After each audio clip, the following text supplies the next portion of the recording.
안녕하세요. 대망입니다.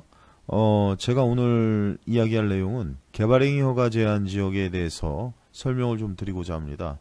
개발행위 허가 제한 지역이 뭐냐, 이러한 내용들이 좀 생소하신 분들도 계실 거고, 좀 경매물건 검색하다가 보신 분들도 계실 거고, 혹은 토지 거래하시다가 보신 중개사님들도 계실 겁니다. 근데 이러한 내용을 가지고 좀 토지 투자를 하려고 마음을 먹고 물건을 고르다 보면, 저희야 뭐 경공매를 주로 하니까 물건을 보다 보면 개발행위 허가 제한 지역 이렇게 뜨는 경우가 있습니다. 그러면 이게 뭔가 좀 고민이 되거든요. 이러한 것이 용도 지역상에 나타났을 때 내가 투자를 해도 되는가 말아야 되는가 고민이 돼요. 그래서 토지를 투자할 때는 토지 이용 계획 확인서를 꼭 보는데, 거기에 보면 개발행위 허가 제한 지역 이렇게 나타나는 경우가 있어요. 그래서 이러한 곳에 투자를 할 때 어떠한 점을 좀 조심해야 되고, 어떠한 게 나한테 좀 수익성을 크게 가져올 이로움으로 작용할지 한번 판단을 해보는 시간을 갖도록 하겠습니다. 개발 행위 허가 제한 지역, 뭐 요약을 하자면 도시계획상 공익을 위해서 특별히 필요하다고 인정되는 지역에 대해서 개발 행위 허가를 제한하기로 한다. 국토계획 및 이용에 관한 법률에 따라서 지정하는 지역을 말한다. 이렇게 나옵니다. 그래서 국계법에서 지정하는구나. 우리는 이제 알 수 있었죠. 개발행위 허가 제한 지역을 지정하는 경우는 다음과 같다. 녹지 지역 또는 계획관리 지역으로서 수목이 집단적으로 생육되고 있거나 조수류 등이 집단적으로 서식하고 있는 지역 또는 우량 농지 등으로 보존할 필요가 있는 지역을 말한다. 첫 번째입니다. 두 번째는 주변의 환경, 경관, 미관, 문화재 등이 크게 오염되거나 손상될 우려가 있는 지역. 그래서 문화재 보호구역이나 아니면 미관을 중요시하는 거라거나 아니면 환경이 너무 좋아서 이런 것들을 좀 보존해야 되겠다. 이러한 곳들을 뭐 오염이나 손상이 될 만한 것들, 그 중에 뭐가 있어요? 사람들이 건물을 짓거나 이랬을 때 훼손되는 것을 막기 위해서 개발행위 허가를 좀 제한을 하겠다. 이런 것들이죠. 그리고 세 번째는 도시 기본계획 또는 도시 관리계획을 수립하고 있는 지역으로서 당의 도시기본계획 또는 도시관리계획이 결정될 경우에 용도지역, 용도지구 또는 용도구역의 변경이 예상이 되고, 그에 따라서 개발행위 허가의 기준이 크게 달라질 것으로 예상되는 지역, 이렇게 되어 있습니다. 이 내용을 쉽게 얘기하자면 도시기본계획이나 관리계획에 어떠한 개발을 통해서 용도지역이나 용도지구가 변경이 예상이 되는 지역, 이렇게 판단하시면 되죠. 예를 들어서 지금은 계획관리지역이었지만 이게 주거지역이나 상업지역으로 변동이 될 수도 있다. 어떠한 경우냐 하면 개발을 통해서 그러한 곳으로 예상되는 지역에 개발행위 허가를 막 내주면 나중에 어떠한 개발을 사업을 하기 위해서 토지를 수용하는 과정에서 그러한 수용에서 보상을 많이 받기 위한 목적으로 날린 건물들이나 아니면 유실수들을 마구 심어서 보상가를 높이기 위한 투기꾼들이 성행을 부리죠. 그런 것들을 미연에 차단하기 위해서 그러한 사업을 할 지역들을 개발행위 허가 제한 지역으로 묶어두는 거죠. 첫 번째나 두 번째처럼 뭐를 보존하기 위한 게 아니라 여기는 개발을 하기 위해서 어떠한 투자금이 투자가 돼야 되는데, 그러한 과도한 투자를 막기 위해서 사업을 성황리에 마무리 짓기 위해서 보상가를 픽스해 두는 거죠. 그런 취지에서 3번을 이해를 하시면 될 것 같고, 4번 지구단위 계획구역으로 지정된 지역. 지구단위 계획구역이라는 것은 뭐냐면 어떠한 뭐 아파트라든지 아니면 하나의 미니 도시를 만들기 위해서 그러한 곳에 지구단위 계획구역으로 묶어서, 이 지구단위 계획구역에는 어떠한 기존의 용도 지역들이 다 따로 있겠죠. 그 용도에 맞게 개발행위를 할 수 있는 것이 아니라 이곳은 묶어두었다가 예를 들어서 2종 일반 주거지역이라도 그곳에 그에 걸맞는 개발행위를 못하게 하는 거죠. 건축행위를 못하게. 그렇게 묶어두었다가 예쁜 기반시설과 예쁜 지목들을 나누기 위해서, 개발행위를 예쁘게 하기 위해서. 그럼 개발행위를 예쁘게 한다는 것은 공익적인 목적을 띠고 사람들이 편리하게 이용할 수 있도록 녹지 공간도 확보하고 공원부지도 확보하고 도로도 좀 넓혀서 신호체계를 좀 갖춰서 교통체증이 일어나지 않게 관리하기 위한 지구단위 계획구역으로 묶어두는 거죠. 그래서 그곳에도 난개발을 막는다. 앞으로 개발할 부지인데 그 부지에서 너도 나도 용도 지역에 맞게 건물이나 뭐 개발들을 한다면 나중에 추가 보상이나 이런 거 할 때 어려움이 많겠죠. 그리고 사업이 장기화가 진행이 되겠죠.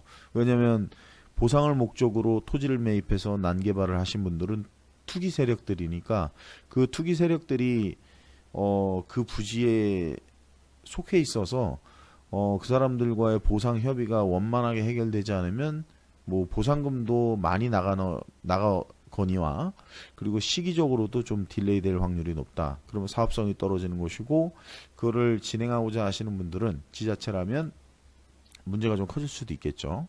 그리고 다섯 번째는 기반시설 부담구역으로 지정된 지역. 그래서 기반시설이 부담이 되는 구역으로 지정된 지역이다. 그래서 이런 내용들이 쭉 있는데 여기 밑에 읽어보면 더 중요한 게 있습니다. 위의 내용들은 한번 짚어보고 어떤 것에 포진되어 있는가 개발행위 허가 제한 지역이 묶인 이유가 뭔가를 한번 보시면 되는데 그 중에 우리는 3번이나 4번 5번 이쪽에서 이제 투자처를 찾는데 그러면 개발행위 허가 제한지역으로 묶여서 개발행위 허가를 못하면 개발을 못하는 거 아니냐? 그럼 땅이 묶여서 아무 쓸모에도 없는 그러한 땅이 되는 거 아니냐? 이렇게 좀 우려를 하시는 분들이 있을 겁니다. 근데 조건이 있습니다. 개발행위 허가 제한 기간은 한 차례에서 3년 이내이며 3호 내지 5호에 해당하는 지역에 대해서는 한 차례만 2년 이내의 기간을 연장할 수 있다. 그래서 개발행위 허가 제한 지역을 지정할 때는 반드시 제한 지역도 고시해야 되고요. 제한 사유, 제한 대상 행위 및 제한 기간을 미리 공고하여야 한다. 이렇게 나왔습니다. 그러면 생각해 보시는 거죠.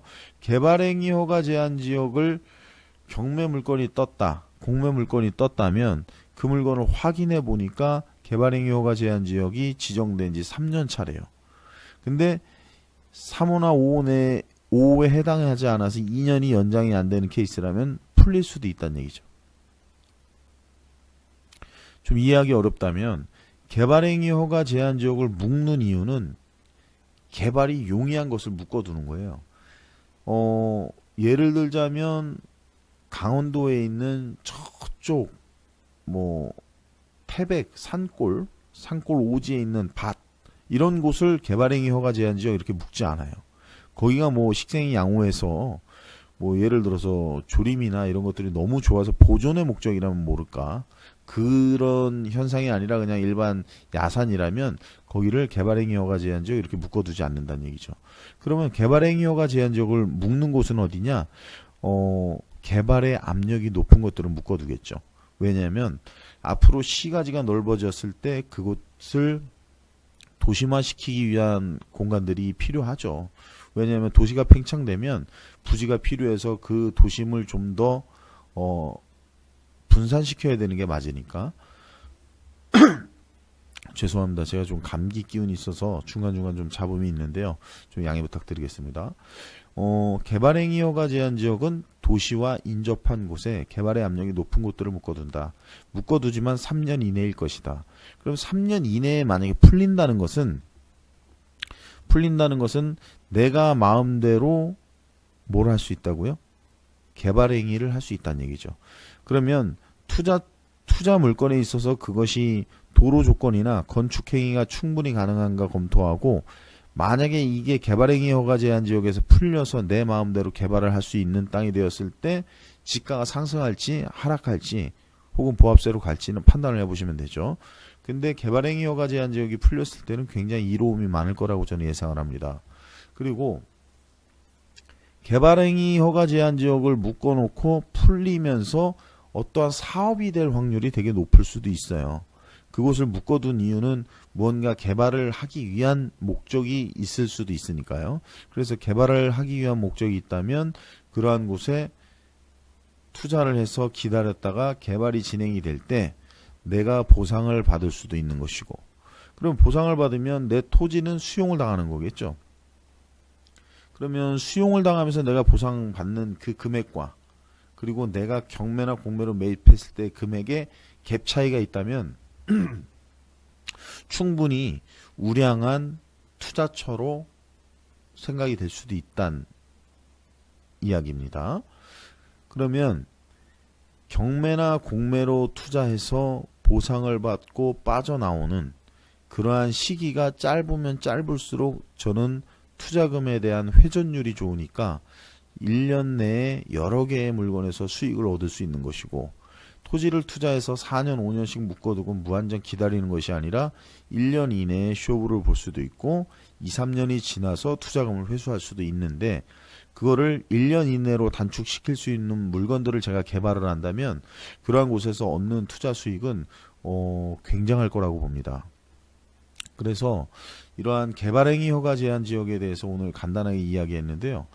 나중에 시간이 되면 개발행위 허가 제한 지역에 실제 적용되어 있는 경매나 공매 물건을 가지고 물건에 대한 분석도 한번 해드리는 시간을 갖도록 한번 하겠습니다. 요즘 경매 공매 하시는 분들이 좀 딜레마에 빠지신 것 같아요. 투기과열지구다, 투기지구다 뭐 묶여서 투자처가 좀 애매모호한 상황인데, 그러다 보니까 상가나 토지 쪽으로 좀 많이 집중이 되는 것 같은데, 상가 또한 지금 현재 경제가 뭐 그리 딱 좋지 않죠.